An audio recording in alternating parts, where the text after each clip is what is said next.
চোখে জল আসছে না জানতে চাই আমি। চোখের জলের কারণটা কি? পড়তে বসে এত দুঃখ কেন?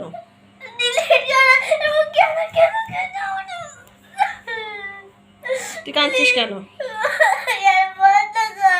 কাঁদছিস কেন?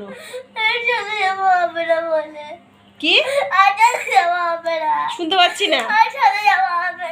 ছাদে যাওয়া হবে না, আর পড়াগুলো যে কমপ্লিট হয়নি সেটা কিছু যায় আসে না।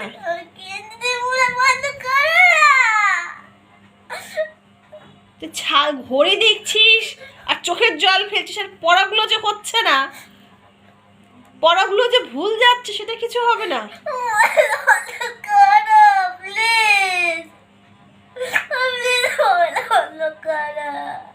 পড়াটা কমপ্লিট করে দিবি কিনা? আবার কিন্তু কি?